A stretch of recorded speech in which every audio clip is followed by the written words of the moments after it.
తెలంగాణలో వాయిస్ వస్తుందా? గత 9 రోజులుగా ఆమరణ నిరాహార దీక్ష నిరుద్యోగుల డిమాండ్ల కోసం మొదలుపెట్టి ఆమరణ నిరాహార దీక్ష కేసీఆర్ గారు 9 రోజులు ఆమరణ నిరాహార దీక్ష చేస్తే రాష్ట్రం వచ్చింది. కానీ ఇదే 9 రోజులు ఆమరణ నిరాహార దీక్ష చేస్తే ఒక్క పోస్టు పెరగలేదు, ఒక్క ఉద్యోగం పెరగలేదు. ఇది ప్రస్తుత ప్రభుత్వం యొక్క వైఖరి. 9 రోజుల నుంచి నాకు ఏమైంది, ఎట్లయింది, ఈయన మంచిగా ఉన్నాడా లేడా, ఈయన డిమాండ్ ఏంది, ప్రభుత్వానికి 9 రోజులు ఆమె ఏం నీళ్లు తాగకుండా అన్నం తినకుండా నరక యాత్ర చూసిన నేను. ఇవన్నీ ఇప్పుడు నేను ఎందుకు విరమిస్తున్నా అంటే ఈ నాజిల్స్ అన్నీ డ్యామేజ్ అయినాయి, ఇంజక్షన్స్ పోవట్లే, లోపల గ్లూకోజులు పోవట్లే, నా కిడ్నీలు డ్యామేజ్ అవ్వడానికి స్టార్ట్ అయినాయి.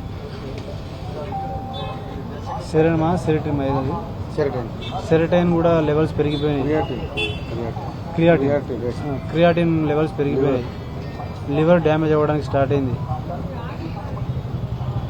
ఒక ప్రాణం చచ్చిపోతేనే మీరు ప్రభుత్వం స్పందిస్తుందా? ఒక ప్రాణం పోవాలన్నా ఒక బోడ సునీల్ నాయక్ లాగా, ఒక శ్రీకాంత్ చారి లాగా అందరు చచ్చిపోతేనే మీకు ఉద్యోగాలు వస్తాయా? ఉద్యోగాలు ఇస్తారా మీరు? 70 సంవత్సరాలుగా ఉద్యోగాలు వస్తాయని చెప్పేసి బీహార్ని ఎలగొట్టినారు, బెంగాల్లోని ఎలగొట్టినారు, ఉత్తరప్రదేశ్లోని ఎలగొట్టినారు. వాళ్ళని నిలగొట్టి లాస్ట్గా ఆంధ్రోడు మనకు అడ్డు వస్తున్నాడు, ఆంధ్రోని నిలగొట్టినారు. దాని తర్వాత ప్రభుత్వం మారితే, ప్రభుత్వం వచ్చింది, ఆశపడ్డారు. వాస్తవానికి తెలంగాణలో ఈ 70 సంవత్సరాల్లో నీళ్లు వచ్చినాయి. 10 సంవత్సరాలు తెలంగాణ వచ్చిన తర్వాత తీసుకొచ్చిన ప్రభుత్వం ఏదైతే ఉందో, కరెంటు వచ్చింది, రోడ్లు వచ్చినాయి, అన్నీ వచ్చినా కూడా ఈ 12 సంవత్సరాల నుంచి 34 లక్షల మంది నిరుద్యోగులు ఈ ఉద్యోగాలు వస్తాయి రావాలి అని చెప్పేసి ఒక 25 సంవత్సరాల నుంచి 35 సంవత్సరాలు ఉన్నటువంటి యువత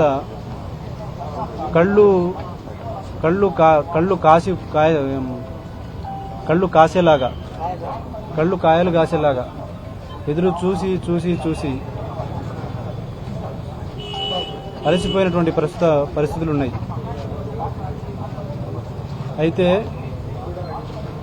నేను ఎందుకు ఆమరణ నిరాహార దీక్ష చేస్తున్నానంటే, ప్రభుత్వం మారితే అయినా ఈ 12 సంవత్సరాల నుంచి 34 లక్షల మంది నిరుద్యోగులకి ఎవరైతే ఎదురు చూస్తున్నారో వాళ్ళకి న్యాయం దొరుకుతుంది.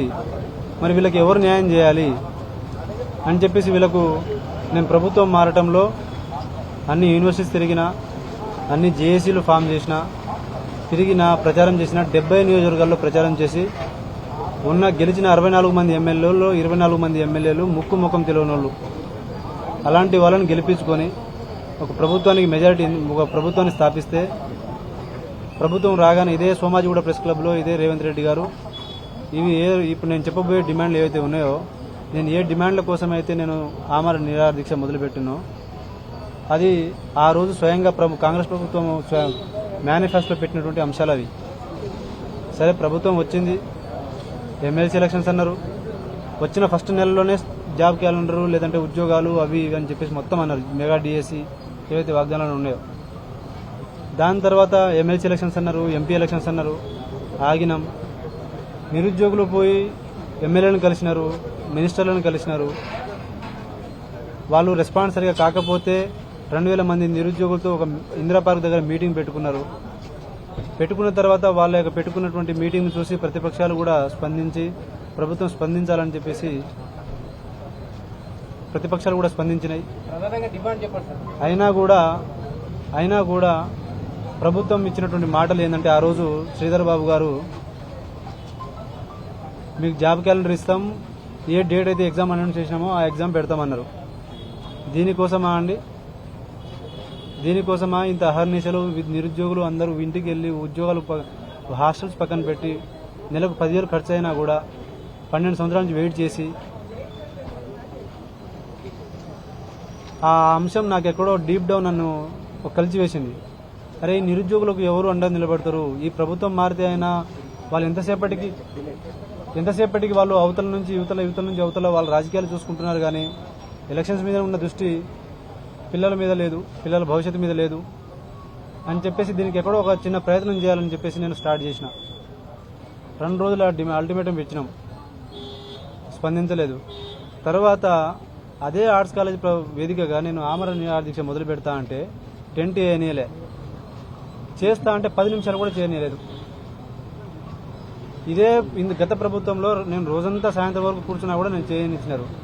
మరి ప్రజాపాలన దీని అంటారా? ప్రజాపాలన నేను ఒకడు 9 రోజుల నుంచి మాడిపోతున్నాడు, ఆకలితో మాడిపోయి ఫుడ్ లేక నీళ్లు లేక పచ్చి నీళ్లు కూడా మంచి నీళ్లు కూడా ముట్టుకోకుండా చేస్తున్నటువంటి ఈ ప్రయత్నం కనీసంగా వచ్చి మాట్లాడడం అనేది అది ప్రజాస్వామ్యం అవుతుంది కానీ అది ప్రజాపాలన అవుతుంది కానీ ఇట్లా పట్టించుకోకుండా చచ్చిపోయి నువ్వు ఎటైనా సావు మాకు సంబంధం లేదన్నట్టు అదా ప్రజాపాలన? కాబట్టి నేను ఆమరణ నిరాహార దీక్ష నా డిమాండ్లు ఏంటంటే ఎందుకు చేపట్టినా అంటే గ్రూప్ 1 1:100 చేయాలి, గ్రూప్ 2 2000 పోస్టులు పెంచాలి, గ్రూప్ 3 3000 పోస్టులు పెంచాలి, డిఎస్సి పోస్ట్ పోన్ చేయాలి, మెగా డిఎస్సి 25,000 నోటిఫికేషన్స్ ఇవ్వాలి. వాళ్ళు 2 లక్షల ఉద్యోగాలు అన్నారు, మేము 2 లక్షల ఉద్యోగాలు అడగట్లే. 30,000 నేను మాట్లాడిన దాని ప్రకారంగా అవి 30,000 ఉద్యోగాలు కూడా లేవు. మరి 30,000 ఉద్యోగాలు కూడా నువ్వు వచ్చిన సంవత్సరంలో 2 లక్షలు ఇస్తా అన్నప్పుడు 30,000 ఉద్యోగాలు కూడా నువ్వు ఇవ్వకపోతే ఇక నువ్వు నిరుద్యోగులకు ఏం అండగా నిలబడినట్టు? జాబ్ క్యాలెండర్ ఎవరు అడగట్లే. నీవు 2 లక్షలు నువ్వు అని చెప్పినంత మాత్రం నిన్ను ఎవరు నమ్మలే. నీ నిరుద్యోగ వృత్తికి ఎవరు ఆశపడలే. నీ రైతు బంధుకో లేదంటే రుణమాఫీకో ఎవరు ఆశపడలే. ఆ రోజున్న వాస్తవ పరిస్థితుల్లో రైతు కూడా సంతోషంగా ఉన్నారు, పింఛన్దారులు కూడా సంతోషంగా ఉన్నారు. వాళ్ళందరూ కూడా ఓట్లేసి మళ్ళీ అదే ప్రభుత్వాన్ని గెలిపించుకోవాలని, టీఆర్ఎస్ ప్రభుత్వాన్ని గెలిపించుకోవాలనే ఆలోచన మీద ఉన్నారు. కానీ వీళ్ళ పిల్లల భవిష్యత్తు చూసి మా ముఖాలను చూసి మేము పోయి మా ముఖాలను చూసి మా కోసం ఓటేస్తే ప్రభుత్వం మాకు చేసింది ఏంటంటే ఈ ఆమరణ నిరాహార దీక్ష చేసే స్థాయికి తీసుకొచ్చారు. నేను 9 రోజులుగా ఓపిక పట్టిన, నరక యాత్ర చూసిన. రేపటి నుంచి ఒక్కొక్క గడియ ప్రభుత్వానికి మేము చేసే పోరాటం ఎట్లా ఉంటుందో నేను చేసి చూపిస్తా. నాకు మద్దతు ఇచ్చినటువంటి ప్రతి ఒక్క మిత్రులకు, రాజకీయ నాయకులకు, ఈటెల రాజేందర్ గారికి, ప్రవీణ్ కుమార్ గారికి, హరీష్ రావు గారికి, కేటీఆర్ గారికి, రాకేష్ రెడ్డి గారికి, ఇటు సైడ్ మన రాణి రుద్రమ రెడ్డి గారికి, బక్క జడ్సన్ అన్న గారికి, పృథ్వీ అన్న గారికి, సంజు నాయక్ సేవలాల్ సేన జాతీయ అధ్యక్షులు సంజు నాయక్ గారికి, సంపత్ అన్న గారికి, రాజాలింగం అన్న గారికి, మిగతా మన రాజాలింగం అన్న ఓయూజేఏసీ వ్యవస్థాపక అధ్యక్షులు బీసీ ఆయన అన్నగారికి, ఇక మిగతా మద్దతు ఇచ్చిన ప్రతి ఒక్కరికి కూడా నేను ఇప్పుడు ఈ ప్రెస్ మీట్ అయిన తర్వాత వాళ్ళందరినీ కలుసుకుంటూ వాళ్ళ యొక్క రేపు మేము నిరుద్యోగులం చేయబోయే రేపటి నుంచి ఇప్పుడు దాకా తినకుండా చేసినా, తాగకుండా చేసినా, రేపు తింటూ తాగుతూ చేస్తే రేపు ఈ ప్రభుత్వం ఏ విధంగా మమ్మల్ని అడ్డుకుంటుందో, మీరు వాళ్ళు ఏ విధంగా మమ్మల్ని అడ్డుపడతారో మీరు వాళ్ళ విజ్ఞతగా వదిలేస్తా. వాళ్ళు ఏం చేయలేరు కూడా. ప్రజాస్వామ్యంగా చేసినప్పుడు ఎవరిని మాకు హక్కు ఉంది. మీకు ఇంకో మరీ ముఖ్యమైన విషయం ఏంటంటే నిన్న నా ఫోన్ లాక్కున్నారు. నాకు ఫోన్ లేదు, మాట్లాడడానికి ఫోన్ లేదు. నా ఫోన్ తీసుకోవడానికి మీకు కారణం, మీకు ఏం రీజన్స్ ఉన్నాయి?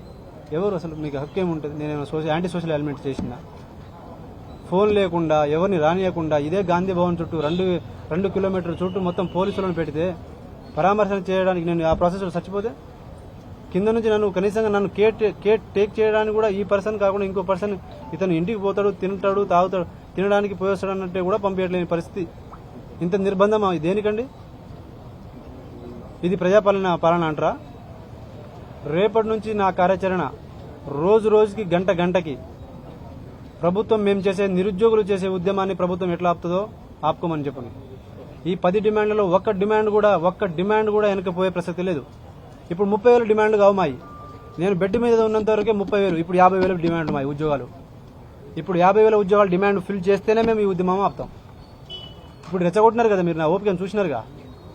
ఇప్పుడు మేము ఇప్పుడు నిరుద్యోగులు ఏమేందో మేము బయటకి వస్తే ఎట్లా ఉంటుందో అన్ని పార్టీలను బీజేపీ ఈ ఒక్క నిరుద్యోగ అంశం మీద కుల సంఘాల నాయకులు, మేధావులు, నిరుద్యోగులు, రైతులు, రాజకీయ పార్టీలు సిద్ధాంతాలకు అతీతంగా, పార్టీలకు అతీతంగా అందరం ఒక కార్యాచరణ అందరినీ అడుగుతూ, వాళ్ళని కలుస్తూ, వాళ్ళు మద్దతు ఇచ్చిన దానికి కృతజ్ఞత తెలుపుతూ, ఇప్పుడు నేను ఇక్కడి నుంచి ఈటల రాజేంద్ర దగ్గర పోవచ్చు, లేదంటే కేటీఆర్ అన్న గారికి, లేదంటే హరీష్ రావు అన్న గారికో, లేదంటే ప్రవీణ్ కుమార్ సార్ దగ్గర పోవచ్చు. మద్దతు తెలిపిన ముఖ్యంగా ఫస్ట్ నేను చేసిన ప్రోగ్రామ్కి అశోక్ సార్ నేను చేసిన ఆమరణ దీక్షను బయట తీసుకొచ్చినారు.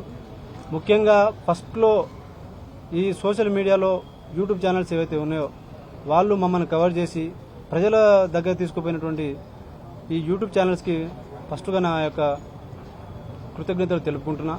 ఇక్కడ ఉన్నటువంటి స్టాఫ్ నన్ను మంచిగా చూసుకున్నారు. నా పరిస్థితి బాలేదు. నేను చచ్చిపోయి సాధించడం కాదు. నేను చచ్చిపోతే ఏముంటుంది సార్, 2 రోజులు హడావుడి చేస్తారు, పక్కన ప్రభుత్వం పక్కన వెళ్ళిపోతుంది. కానీ రేపటి నుంచి ప్రభుత్వం డిమాండ్లు నెరవేర్చేంత వరకు, ఒక్కొక్క డిమాండ్ నెరవేర్చేంత వరకు ప్రభుత్వం వెంట పడతాం, వేటాడతాం, మెడలు వంచి పని చేపించుకుంటాం. ఎట్లా చేయదో మేము చూస్తాం. చేపించుకునే బాధ్యత మాది, చేసేలాగా వాళ్ళని చేసే బాధ్యత కూడా మాది. సార్ ఆయన ఎందుకు వచ్చిండో, ఏం మాట్లాడిండో, పైనుంచి ఏం అజ్యూరెన్స్ తీసుకొచ్చిండో ఆయనకే లేదు. ఆయనకే క్లారిటీ లేదు. నేను ఇప్పటికి కూడా సార్ ఇది మనం మాట్లాడాల్సింది. ఇప్పుడు ఇంతకుముందు అశోక్ గారు 2 గ్రూప్ 2 గ్రూప్ 3 పెంచాలని ఆమరణ నిరాహార దీక్ష చేసినారు.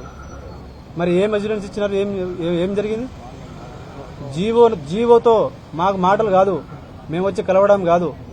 మేము వచ్చి మిమ్మల్ని కలిసేది ఏందండి? మేము ప్రభుత్వాన్ని కలవమే. ఇప్పుడు you come with GO release చేయరి, మేము ఆపేస్తాం. మాకు ఏ ఉద్యమాలు వద్దు, ఏ రాజకీయాలు వద్దు, ఎవరి జోలికి వద్దు, మాకు ఎవరి సమస్యలు మాకు అనవసరం. తెలంగాణలో నిరుద్యోగ సమస్య it should be on the table and it should be discussed in every section of the people in Telangana. 70 సంవత్సరాలుగా దీని మీద జరిగింది చాలీగా. ఇంక అలిసిపోయినాం. జనరేషన్ వెళ్ళిపోతుంది. కాబట్టి మీరందరూ మద్దతుగా వచ్చినందుకు మీకు అందరికీ ఫస్ట్ ముందుగా కృతజ్ఞతలు. నాకు ఎక్కడ కూడా రోజుకి 4 సార్లు 5 సార్లు రక్తాలు తీసి పొడిచి నరకం చూసిన సార్ నేను 9 రోజులు.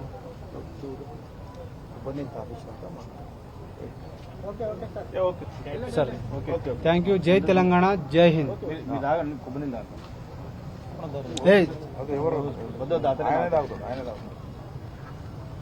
సార్ నేను కొబ్బరి నీళ్లు కూడా ఎందుకు ఒక్కడే తీసుకుంటున్నా అంటే ఇది అందరికీ నేను గౌరవం ఇస్తున్నా కాబట్టి, అన్ని నాయకులకు గౌరవం ఇస్తున్నా కాబట్టి, మద్దతు తెలిపిన వాళ్ళందరికీ ఒక చేత్తో ఇంకోరికి ఇస్తే ఇంకోరికి బాగుండదు కాబట్టి అందరికీ నిరుద్యోగుల తరపున అందరికి కృతజ్ఞత తెలుపుకుంటూ, ఎవరికి ఇక్కడ వాళ్ళకు అందరు రెస్పెక్ట్ అందరికి ఇవ్వాలన్న ఉద్దేశంతో నేను ఎవరి చేతుల మీద కాకుండా నా చేతి నుంచి నేనే తాగుతున్నా. నిరుద్యోగుల ఐక్యత, నిరుద్యోగుల ఐక్యత.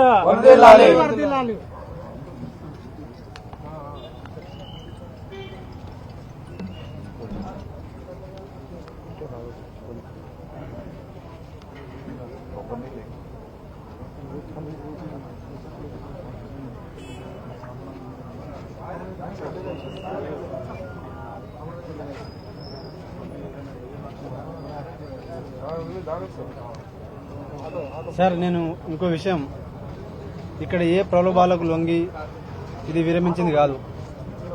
ఎవరి ప్రలోభాలకో నన్ను కన్నా నా తల్లి మీద ప్రమాణం చేసి చెప్తున్నా. నేను నిరుద్యోగుల ఎమోషన్స్తో ఆడుకోవడానికి ఈ ప్రయత్నం చేయలేదు. వాళ్ళకి న్యాయం చేయాలని చెప్పేసి నా తల్లి మీద ప్రమాణం చేసి చెప్తున్నా. నేను ఏ ప్రలోభాలకు లొంగి ఇది విరమణ చేయలేదు. నా ఆరోగ్యం సహకరించట్లేదు. రేపటి నుంచి వారి నిరుద్యోగులకు నేను అండగా నిలబడాలన్న ప్రయత్నం మీదనే ఇది చేయటం మొదలుపెట్టిన. Thank you.